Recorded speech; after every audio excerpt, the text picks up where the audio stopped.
আমি কিন্তু মাত্র ৩,০০০ টাকার চাকরি করতাম। আমার বাবার একটা বাইক ছিল, বাইকটা হচ্ছে 18 বাইক, ডায়ান ডায়ান। এত ঝাংড়ি বাইক আমি জন্মেও দেখি নাই। স্টার্ট দিয়ে এখান থেকে যাই 1 কিলো গিয়ে আবার বন্ধ হয়ে যায়, ওখানে গিয়ে আবার এমনি ঝুঁকাই, তেল আছে তাও চলে না। তবুও কোন মতে ঠেলে ঠুলে চালাইছি কয়েক মাস যাব। আচ্ছা, একটা পর্যায়ে গিয়ে এমন একটা অবস্থা হলো আমার পকেটের, যে তেল যে ভরবো বাইকে ওই টাকা আমার পকেটে নাই। তা আব্বাকে বললাম, আব্বা मैं माफ़ी भी मांगता हूँ, দোয়া भी मांगता हूँ, আমার দ্বারা এই বাইক আর চলবে না, তোমার বাইক তুমিই রাখো। তা আব্বা বললো, কি করবো বাইকটা, আমার পায়ে তো ব্যথা, আমি তো হার্টের রোগী, এটা কি সেল করে দেবো? বললাম বিক্রি করে দাও, আমি এটা বিক্রি করে সাইকেল কিনবো, সাইকেলের চাইতে ভালো হবে আমার জন্য। তো যাই হোক,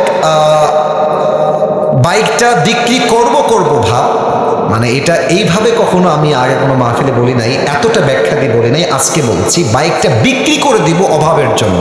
বাট বিশ্বাস করেন সেই সময়টা প্রতিদিন তাহাজ্জুদ করতাম, প্রতিদিন আল্লাহকে বলতাম যে আল্লাহ তুমি আমাকে কবুল করো, আমার চেষ্টা কবুল করো। আর আমি দুইজনের ওয়াজ খুব বেশি শুনতাম, এক আজহারের ওয়াজ শুনতাম খুব বেশি, আর একজন আমি আল্লামা দেলোয়ার হোসেন সাঈদীর ওয়াজ খুব বেশি শুনতাম সেই সময়ের কথা। It has been 3 years or maybe 4 years back, 3 বা 4 বছর আগের কথা।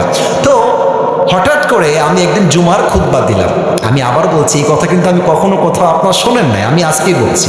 তো জুমার খুতবা দিলাম, আমি প্রায় 1 বছর যাবৎ জুমার খুতবা দিই, ভিডিও আপলোড হয়, কিন্তু কখনো কোনো রেসপন্স আসে না, আই মিন কেউ দেখে না ভিডিও।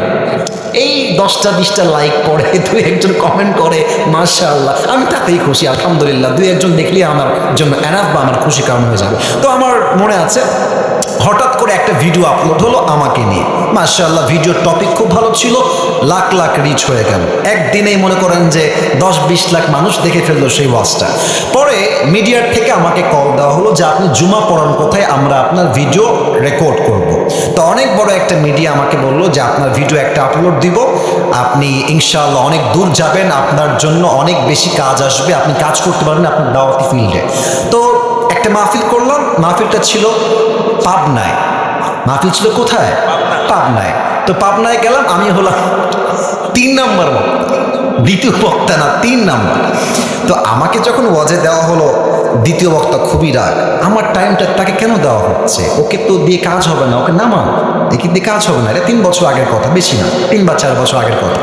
তো আমি ওয়াজ শুরু করলাম, কি বলবো, নিজের কথা বলছি না বা এটা আল্লাহ রহমত বলছি বলতে পারেন, আমি আধা ঘন্টা ওয়াজ করেছি, প্রত্যেকটা যুবক, আমি নেমে গেছি ওরা উঠে গেছে, মানে এই হুজুরকে আমরা ছাড়বো না, নেমে গেলাম, সেটা আপলোড হলো ইউটিউবে।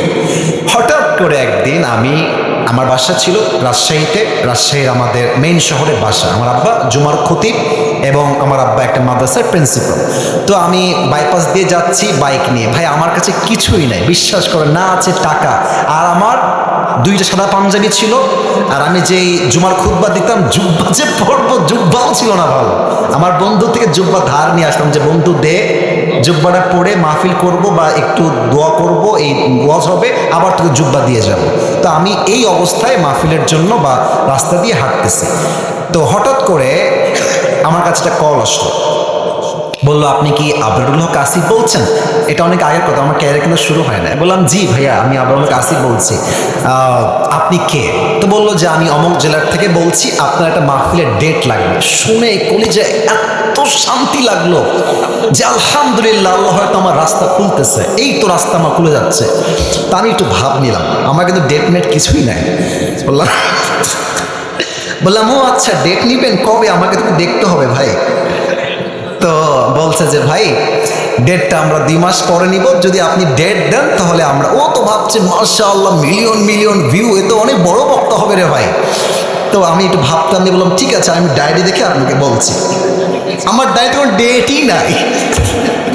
তো যাই হোক, পরে সে বললো যে ভাই ডেট কি আছে, ডেট কি হবে, আমি নিজেই, আমার তো ডেট লাগবে রে ভাই। আমি কল দিয়ে বললাম ভাই হ্যাঁ অমুক তারিখের ডেট হতে পারে, আপনি ডেটটা নেবেন?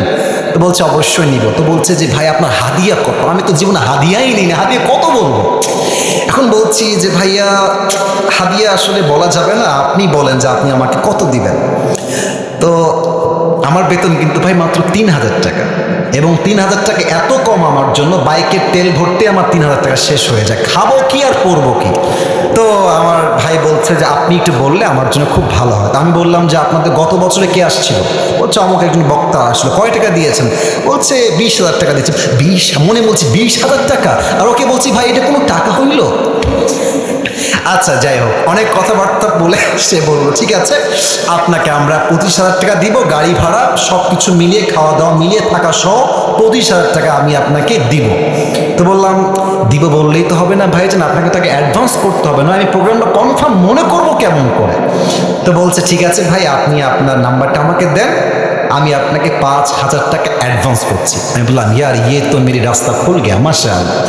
তো বলছে ঠিক আছে আমি আপনাকে দিচ্ছি, নাম্বারটা আমাকে পাঠান। তো নাম্বার দিলাম, 3 দিন কোনো খবর নাই। মনটা আবার খারাপ, জানলাম ডেটটা কি তাহলে পাবোই না।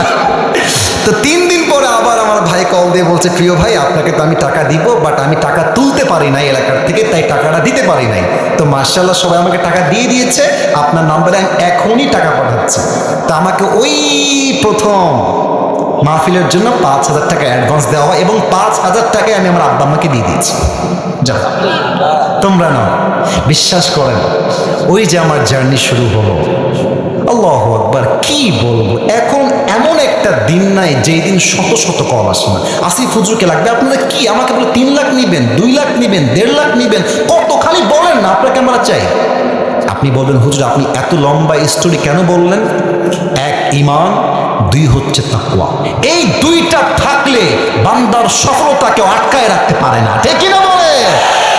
ওয়ারযুকুহু মিন হাইথু লা ইয়াহতাসিব, তোমার রিজিক আমি এমন জায়গার থেকে দিব তুমি কখনো কল্পনাই করতে পারবে না। আল্লাহু